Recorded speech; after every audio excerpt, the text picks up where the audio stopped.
Ya, pemirsa, kita lanjutkan kembali perbincangan. Saya ingin ke Mas Dedi. Mas Dedi, tadi disampaikan oleh Mas Ismail bahwa tidak ada yang aman dan Mas pun juga sepakat bahwa tidak ada yang betul-betul aman di dalam dunia internet. Tetapi setidaknya apa yang bisa dilakukan oleh pemerintah untuk masyarakatnya? Apa yang bisa dilakukan pemerintah sampai sejauh ini, Mas Dedi? Baik, jadi untuk aspek keamanan siber Peduli Lindungi ini, semua yang bisa dilakukan oleh pemerintah kita lakukan, Mbak.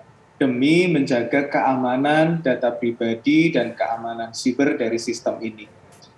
Beberapa hal yang telah dilakukan oleh pemerintah, yang pertama adalah kita telah memigrasi data, ya, servernya dipindahkan dari PT Telkom ke Pusat Data Nasional atau PDN. Oke. Itu sudah selesai pada tanggal 28 Agustus 2021 yang lalu.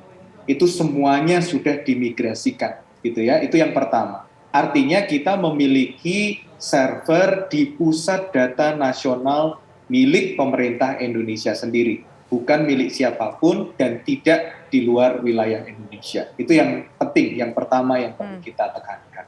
Yang kedua, kami juga telah membentuk satuan tugas, Mbak Tisa ya. Satuan tugas ini dibentuk antara Kementerian Kominfo, Kementerian Kesehatan, BSSN, dan juga PT Telkom. Di dalamnya juga ada Kemenko Marinvest.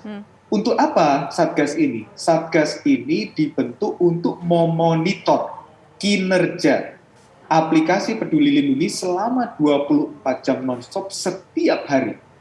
Jadi kita memiliki satu tim khusus ya yang terdiri dari lintas kementerian lembaga tersebut untuk memonitor performanya dan juga keamanannya. Memonitor performa jika ada performa Peduli Lindungi yang turun atau ada gangguan atau ada kekurangan, maka tim ini bisa segera merespon tanpa menunggu esok harinya.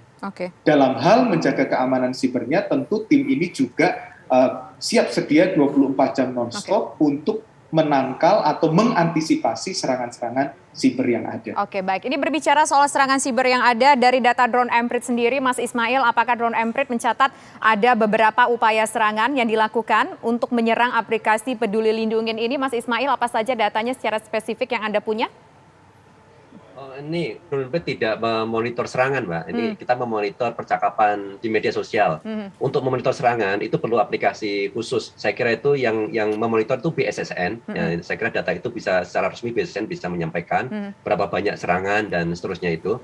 Dan kalau dari publik sendiri, kalau yang saya tangkap itu adalah mereka ya itu tadi ada kekhawatiran, itu satu jelas. Yang tadi sama Pak Dedi sudah diceritakan, kita appreciate pemerintah melakukan banyak upaya. Adanya Satgas itu saya kira juga sangat penting, bisa sangat membantu juga supaya bisa bertindak dengan cepat ya ketika ada hal-hal yang tidak diinginkan. Kemudian yang kedua, tentunya ini masukan-masukan dari masyarakat ini saya kira penting untuk diakomodasi. Misalnya baterai yang cepat habis, location gitu nyala terus. Kemarin saya dan kawan-kawan itu dari Indonesia IGF Internet Governance Forum, kita membuat semacam rekomendasi. Jadi setelah kita evaluasi bersama-sama dari ini satu komunitas, satu forum ya, banyak ahli IT di sana juga, ada sekitar 15 rekomendasi, yaitu kita kirimkan kepada Kominfo, Kementerian Kesehatan, kemudian juga ada dari Telkom juga, mungkin juga BSSN di situ. Hal-hal yang kira-kira bisa dipakai untuk meningkatkan performa, keamanan, sistem, dan seterusnya. Misalnya, salah satunya adalah perlu data itu dienkripsi, ya. Data itu dienkripsi sehingga kalau seandainya ada potensi bocor seperti kemarin, ada hacker yang bisa membuka database-nya, yang dilihat itu adalah data yang terenkripsi, nggak bisa dibaca, ya. Acak datanya. Jadi perlu kunci untuk itu. Nah, contoh seperti itu. Dan kemudian juga kayak misalnya sekarang ini kan sekitar 50-an sekian persen ya pengguna smartphone. Tadi Pak Dede juga cerita kalau mau difokuskan yang ada di kota saja, it's okay.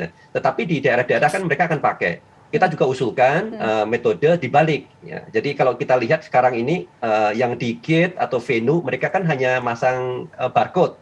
Kenapa enggak misalnya yang di gate itu yang dipasang adalah smartphone. Jadi masyarakat yang tidak punya HP, mereka cukup pakai kartu sertifikat vaksin, ya, di print aja, nggak usah bagus-bagus, pakai di fotokopi, di scan bisa. Hal semacam itu juga dilakukan, saya lihat tuh di Singapura. Jadi metodenya ada beberapa.